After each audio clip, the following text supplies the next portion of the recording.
O amor conecta pessoas. O amor conecta as pessoas a Deus. O amor conecta as pessoas a outras pessoas. O amor conecta as pessoas. O texto de Colossenses capítulo 3, versos de 12 a 15, diz o seguinte: portanto, como povo escolhido de Deus, santo e amado, revistam-se de profunda compaixão, bondade, humildade, mansidão e paciência. Suportem uns aos outros e perdoem as queixas que tiverem uns contra os outros. Perdoem como o Senhor lhes perdoou. Acima de tudo, porém, revistam-se do amor, que é o elo perfeito. Que a paz de Cristo seja o juiz em seus corações, visto que vocês foram chamados a viver em paz, como membros de um só corpo, e sejam agradecidos. É isso, esse texto está tratando sobre relacionamentos. E ele vai começar falando que o amor conecta pessoas a Deus. O amor conecta pessoas a Deus. Portanto, como povo escolhido de Deus, santo e amado. Veja só que quando você lê esse versículo 12, a parte A, você percebe 3 palavras muito importantes. Primeiro é eleitos, depois santos, depois amados. Santos e amados. Nós somos eleitos desde antes da fundação do mundo. Em outra carta, na carta aos Efésios, Paulo diz isso, que Deus nos escolheu em Cristo Jesus antes da fundação do mundo. E aí então, no tempo próprio, Ele nos levou a Jesus Cristo, dentro da própria história, da nossa história de vida. Sim, porque nós estávamos desgarrados, nós estávamos longe de Deus, sem paz no coração. Nós estávamos perdidos num caminho de solidão sem Deus. Mas Deus deu prova do seu amor para conosco, em que Cristo morreu por nós, sendo nós ainda pecadores. E aí quando Ele morre, derrama o seu sangue, Ele nos conecta de novo a Ele mesmo, através do sacrifício de seu Filho. Você é um eleito, você é um escolhido de Deus, você é um santo de Deus, e tudo isso Ele fez por causa do amor, o amor que Ele derramou em nossos corações. E agora nós podemos ter paz com Deus. O amor nos conectou com Deus, através do sacrifício de Jesus. Que coisa linda, que coisa maravilhosa. Se você aí está na sua casa, está vendo esse vídeo, e você fica pensando assim, mas eu ainda não tive essa conexão, eu não senti essa conexão. Ei, essa palavra é para você. Você que ainda não se sente conectado com Deus. Deus ama tanto você, que enviou o seu Filho, o seu único Filho, para morrer por você. Sabe o que você precisa fazer agora? É reconhecer que você erra, que você é um pecador, arrepender-se principalmente do fato de querer controlar a sua vida e passar o controle da sua vida para Jesus, reconhecendo o sacrifício dele na cruz, e você será conectado com o amor de Deus, agora mesmo aí onde você está. Você não quer fazer isso? Pare agora e diga: Deus, eu quero ser conectado ao seu amor, eu quero me conectar ao Senhor, eu quero entregar a minha vida a Jesus. Faça isso e você terá essa conexão com a pessoa de Deus. Segundo ponto que eu vejo aqui, e esse é um ponto que eu vou delongar um pouco mais, prometo que não vou demorar, fique conectado aí, porque a palavra de Deus tem algo muito, muito maravilhoso para a sua vida. porque aqui ele vai falar sobre relacionamentos de pessoas com pessoas, e o propósito desse parágrafo é justamente falar que nós somos um.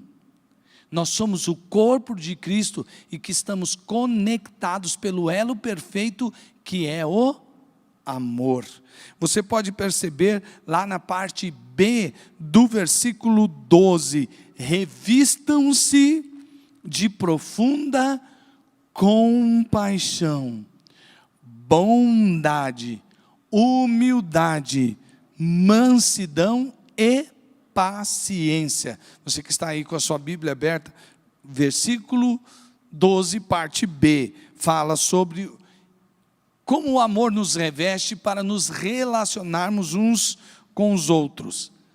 Como a gente se reveste para ir a algum lugar, tem muito a ver se vamos ter êxito no que vamos fazer ou não. Por exemplo, se um guerreiro sai à guerra revestido de medo, exceção à regra, né? Via de regra, ele vai perder a guerra, revestido de medo. A menos que aconteça algo que mude essa realidade, mas via de regra, ele vai perder. Aqui está dizendo que o amor, ele nos reveste de entranhas de misericórdia. Quer dizer, quando a compaixão está lá nas nossas entranhas, é um coração de compaixão, é um coração cheio de bondade, é um coração que está cheio de atos de compaixão e amor. Esses dias eu ouvi, aliás, hoje mesmo eu ouvi alguns desses testemunhos. Eu estava conversando com o pastor William, o pastor do amor, e ele estava me contando alguns testemunhos. Eu vou contar para você aqui, de que aconteceu na rede do amor. O primeiro testemunho, que eu acho que expressa bem essas entranhas de compaixão, as pessoas que têm um coração cheio de compaixão, elas se movem e elas se conectam pelo amor, e aí tem essas atitudes, esses atos de amor e de compaixão. Aconteceu lá no PGM do Rodrigo e da Carla, há algum tempo atrás. Havia o Neil e a Nana, eles queriam ser líderes, e eles queriam receber as pessoas em sua casa. Só que o banheiro da casa não era muito adequado. Eles ficariam meio constrangidos de receber as pessoas, e de repente ir lá, né? Para você parece uma coisa, pode parecer assim, que história é essa de banheiro, de PGM? PGM é o seguinte, é um pequeno grupo multiplicador. As pessoas se reúnem dentro de uma casa, e aí então eles têm aquela amizade em amor, eles leem a palavra, eles compartilham o que eles têm uns com os outros. E então tinha esse líder em treinamento que queria receber as pessoas em casa. As outras pessoas, elas olharam para aquela situação e ficaram, o que nós podemos fazer? Então tinha uma arquiteta ali naquele pequeno grupo, e a arquiteta fez um projeto de um banheiro para aquela casa. Aí o Rodrigo, da Carla, ele é um construtor, então o que ele fez? Ele disse, bom, agora eu vou cuidar dessa parte de construção, de arrumar uma equipe, mas faltava o quê? Os recursos para comprar os materiais, etc., mão de obra, essa coisa toda que tem de uma construção, de uma reforma ali, de construir um banheiro, né? E sabe o que o PGM fez, o pequeno grupo multiplicador? Eles ali fizeram um rateamento, né? Dividiram as despesas, cada um deu o que podia e acabou construindo o banheiro, e aquele irmão pôde então receber as pessoas com um banheiro adequado.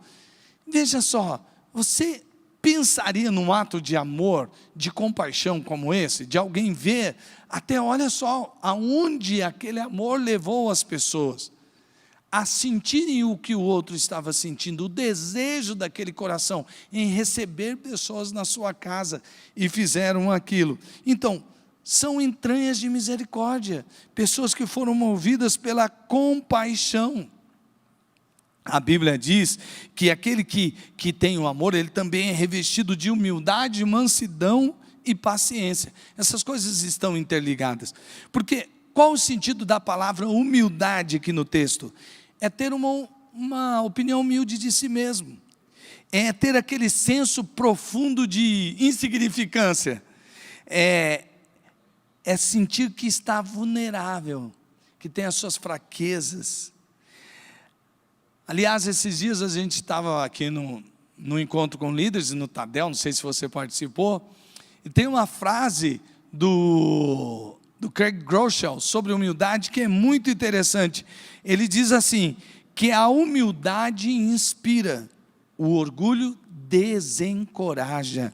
A humildade inspira e o orgulho desencoraja. Uma pessoa humilde, que é revestida de humildade, ele é uma pessoa mansa nos seus relacionamentos. Ela é uma pessoa que tem gentileza nos seus relacionamentos. Ela tem aquela bondade que é calcada na humildade.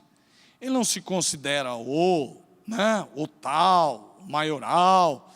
Ele não se considera aquele que está acima de todos. Não, ele tem humildade para reconhecer que ele foi aceito por Deus. Jesus morreu por ele sem ele ter nenhum valor em si mesmo. Mas Deus deu significado à sua vida. E agora ele, na sua humildade, é manso com as outras pessoas também. Ele é aquela pessoa que demonstra gentileza. Ele é aquela pessoa longânima nos seus relacionamentos. O que significa ser longânimo? É ter paciência longa. É ter perseverança nessa paciência.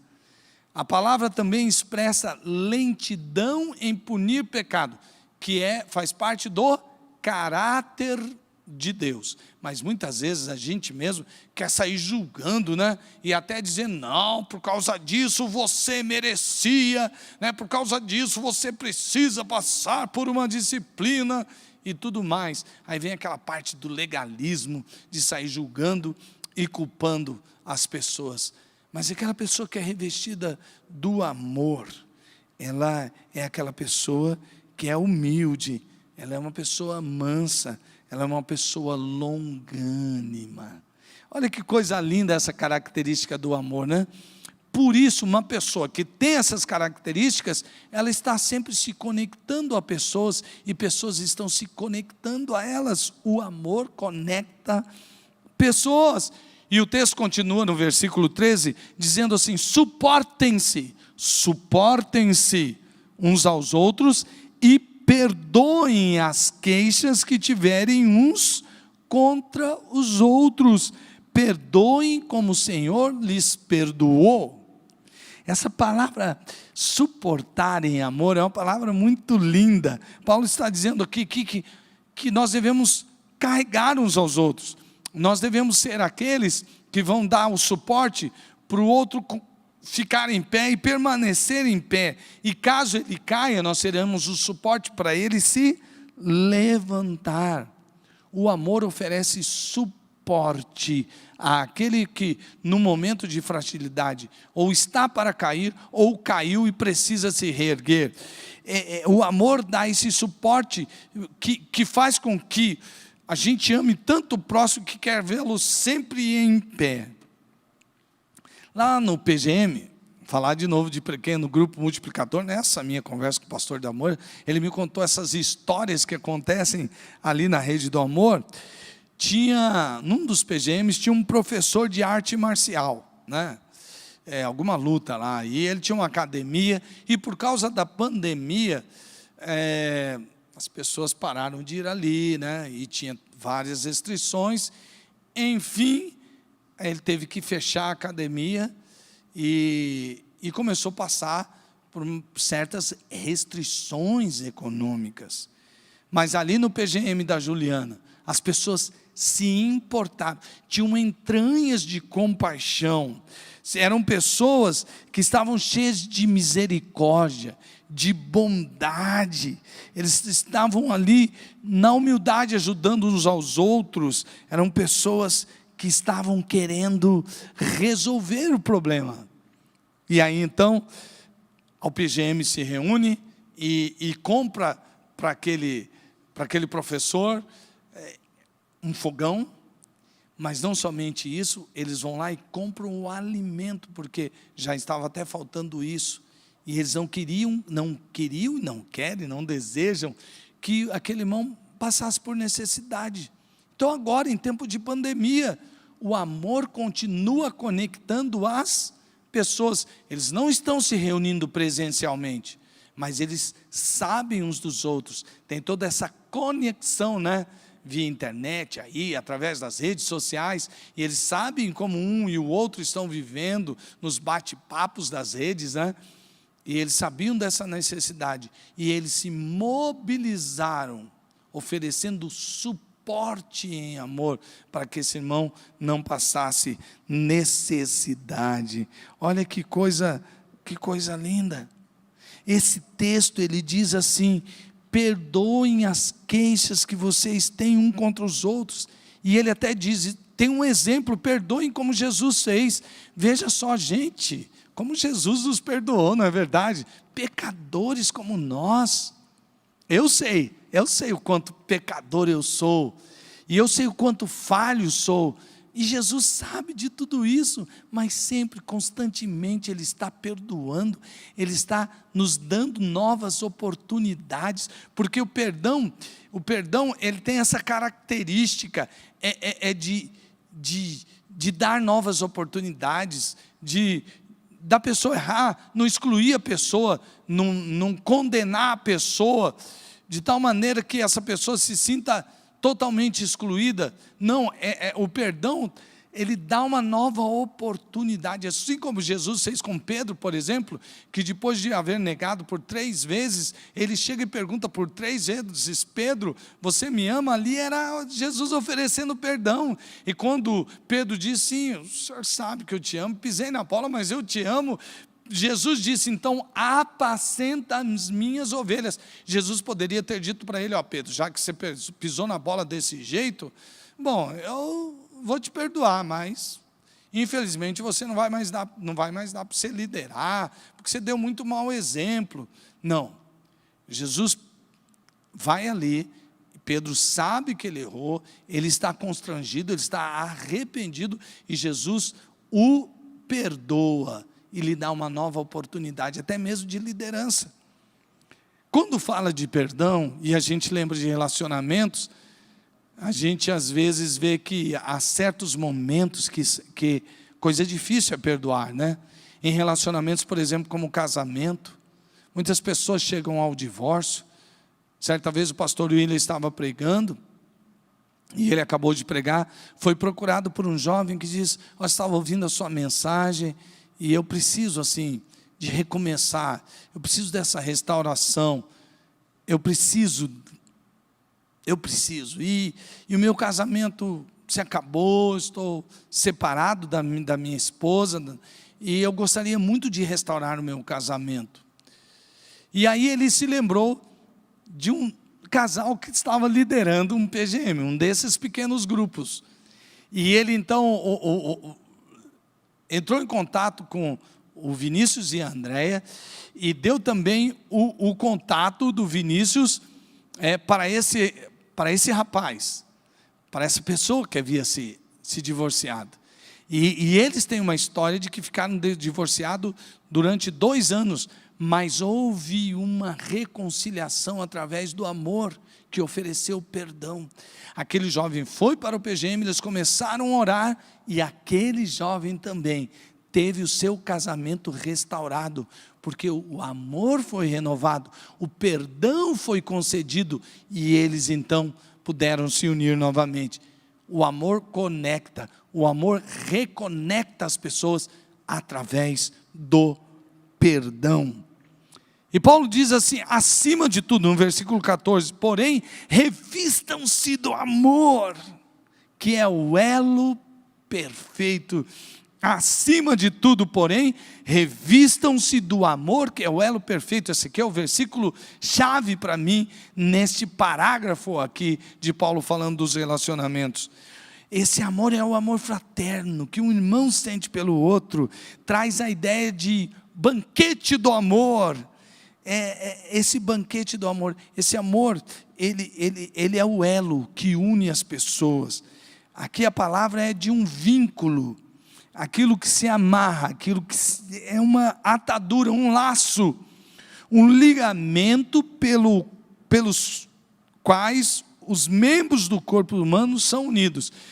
Eu, certa vez, tive uma triste oportunidade aconteceu comigo, de eu romper o ligamento do joelho. Pensa uma coisa que dói, é você romper um ligamento. E ali, 3 ligamentos ficaram, um se rompeu completamente e outros ficaram assim, totalmente, assim, foram esticados, eu não sei como é que fala isso aí na linguagem da ortopedia, né? Mas um rompeu completamente. Pensa a dor que era isso.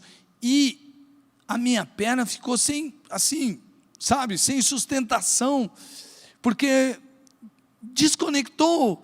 Os ligamentos são muito importantes para o corpo humano, não é? É o que faz justamente com que o nosso esqueleto, os nossos músculos ali fiquem ligados um no outro, para a gente ter firmeza de movimento e tudo mais. E Paulo está usando justamente esta linguagem assim, que o amor é justamente esse ligamento que conecta os membros do corpo, porque nós somos um só corpo.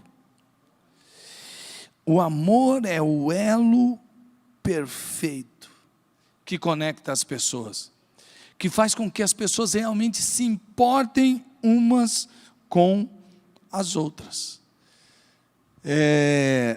O versículo 15 termina dizendo assim, que a paz de Cristo seja o juiz em seus corações, visto que vocês foram chamados a viver em paz, como membros de um só corpo, e sejam agradecidos.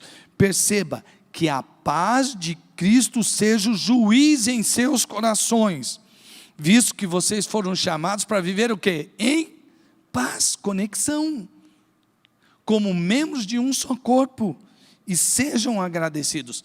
Paz aqui vem do grego.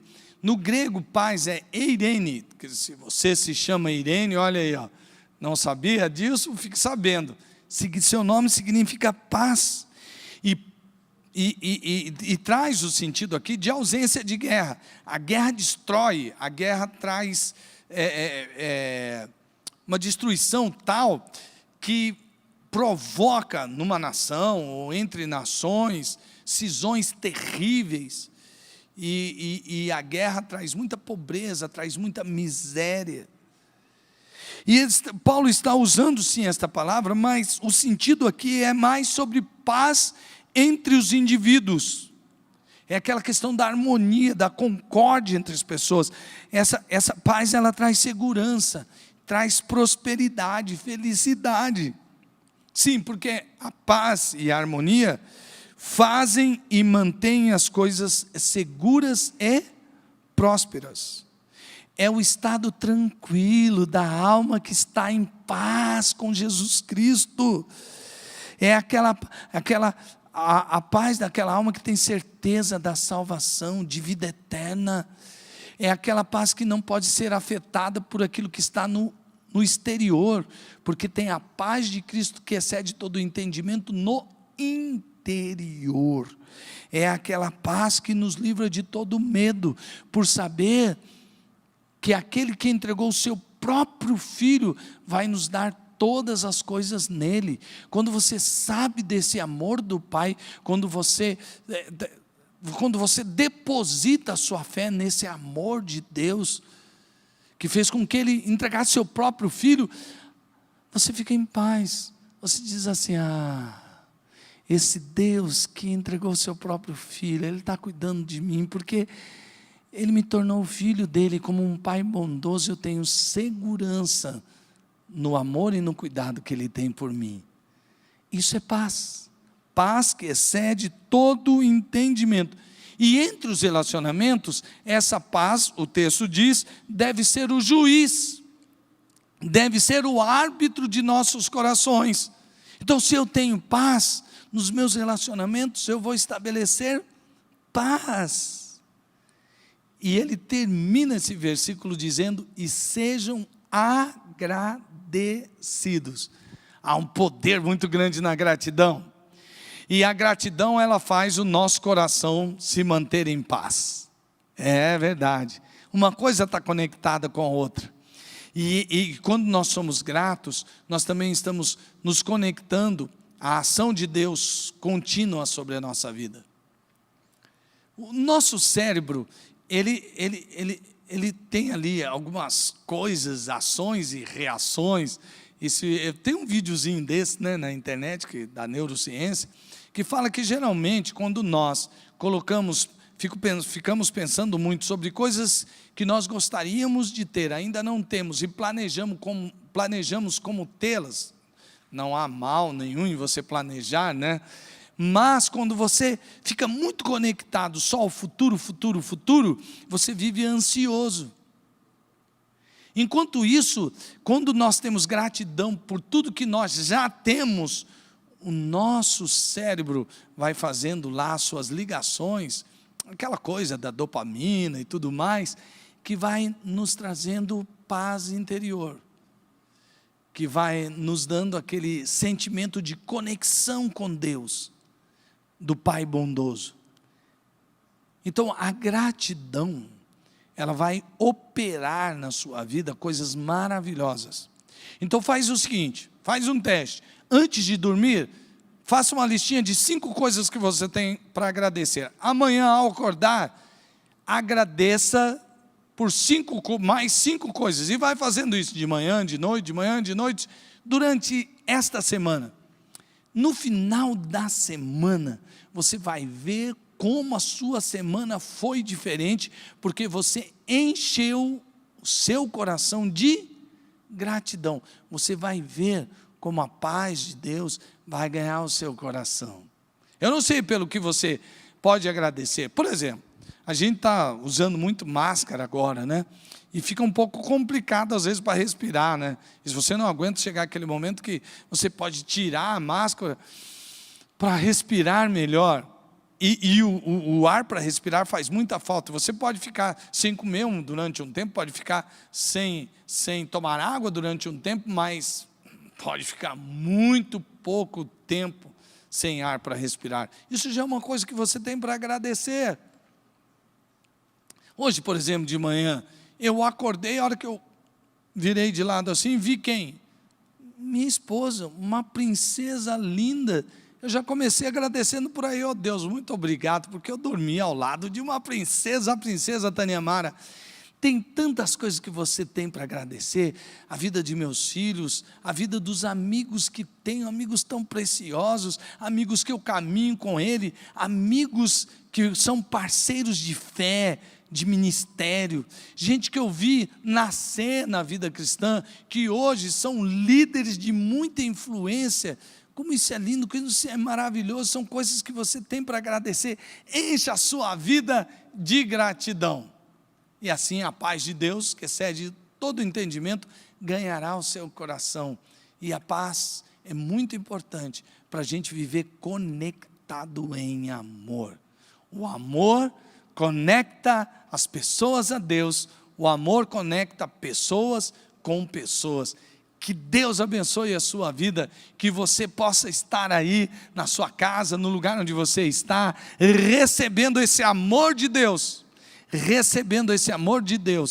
percebendo todo o tempo esse amor de Deus, que conectou você a Ele, e que conecta você às pessoas, que você seja revestido de compaixão, de bondade, de humildade, de mansidão, de paciência, que você seja revestido do amor para ter essa roupa toda, que você seja revestido do amor para dar suporte para o seu próximo, que você seja revestido do amor para perdoar assim como você foi perdoado, que você seja revestido do amor de Deus, perceba o amor de Deus, que isso traga paz para o seu interior e que traga paz para os seus relacionamentos, e você, revestido desse amor, possa ter muita paz, exercendo a gratidão todo o tempo, em nome de Jesus. Amém.